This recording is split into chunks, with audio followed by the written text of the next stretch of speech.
ሰላም። ዛሬ ሁላችንም በየቀኑ ስለምናስበውና ስለምንኖረው ጉዳይ እንወያያለን። ስለ ገንዘብ።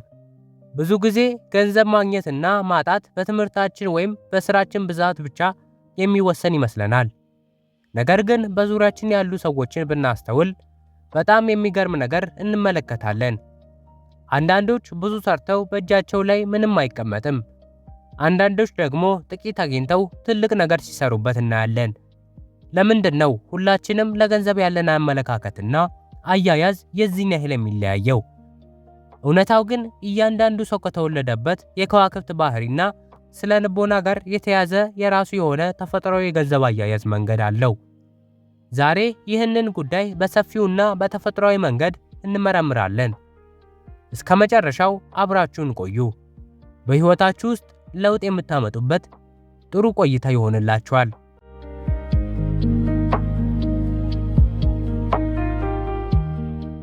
የሰው ልጅ ለገንዘብ ያለው አቀራረብ በአራት ዋና ዋና ተፈጥሯዊ ባህሪያት ውስጥ ይጠቃለላል። ይህንን ስንረዳ በዙሪያችን ያሉ ሰዎችም ሆነ ራሳችንን በተሻለ መንገድ ማወቅ እንችላለን። የመጀመሪያዎቹ የሰዎች ምድብ በፋይናንስ ሕይወታቸው ውስጥ በጣም ደፋርና ፈጣን የሆኑት ናቸው።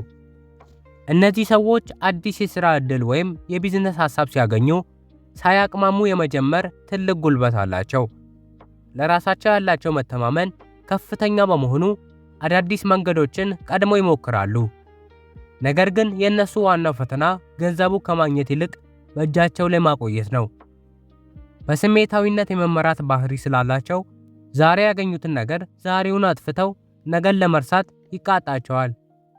ለቅንጦትና ለሰው ማሳያ የሚሆን አስፈላጊ ወጪዎችን ያበዛሉ።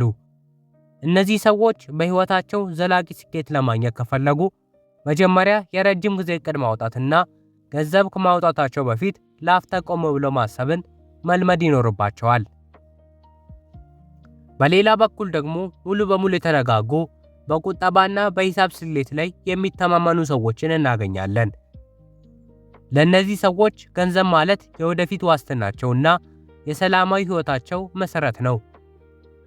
ጠንክረው መስራት፣ እያንዳንዱን ሳንቲም በጥንቃቄ መያዝና ነገን አስቦ ማስቀመጥ ተፈጥሯቸው ነው።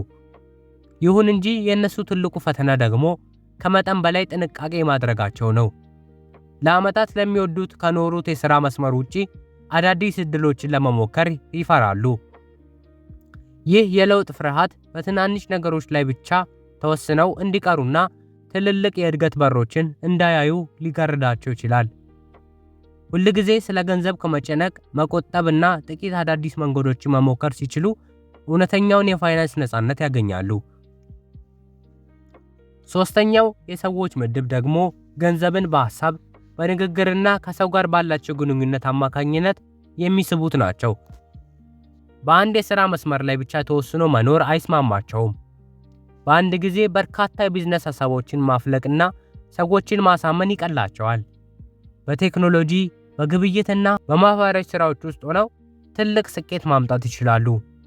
ነገር ግን የእነሱ ድክመት ወጥነት ማጣትና ትኩረታቸው ቶሎ መበተኑ ነው። ዛሬ የጀመሩትን ሥራ ነገ ሰልችቷቸው ወደ ሌላ ሊዘሉ ይችላሉ። በሐሳብ ብቻ ስለሚመሰጡም ተግባራዊ የሆኑ ኃላፊነቶቻቸውን ይዘነጋሉ። እንዲሁም ሰዎችን ለማስደሰት ሲሉ የራሳቸውን ጥቅም አሳልፈው ይሰጣሉ። ስኬታቸው የሚመጣው በአንዱ መስመር ላይ በትዕግስት መጽናት ሲለማመዱ ብቻ ነው። በመጨረሻም ለገንዘብ ያላቸው አመለካከት ከጥልቅ ውስጣዊ ስሜትና ከልግስና ጋር የተቆራኘ የሆኑ ሰዎችን እንመለከታለን። እነዚህ ሰዎች ገንዘብን እንደ ቁሳዊ ነገር ብቻ ሳይሆን ሰዎችን መርጃና የደህንነት መጠለያ አድርገው ያዩታል። በኪነ ጥበብ፣ በሰው እገዛና በፈጠራ ሥራዎች ውስጥ የመበልጸግ ትልቅ ዕድል አላቸው። ይሁን እንጂ ስሜታዊነታቸው በፋይናንስ ሕይወታቸው ላይ ትልቅ እንቅፋት ይፈጥራል።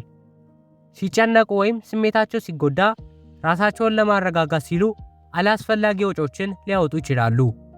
እንዲሁም ለሰዎች ከመጠን በላይ በማዘንና በቀላሉ በሰዎች ስሜት በመነካት የራሳቸውን ገንዘብ አሳልፈው ይሰጣሉ።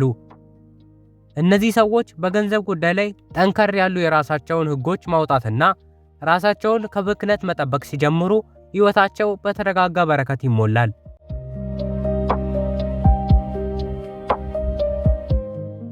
የሰዎች የገንዘብ ስነልቦና እና አያያዝ በአጠቃላይ ይህንን ይመስላል።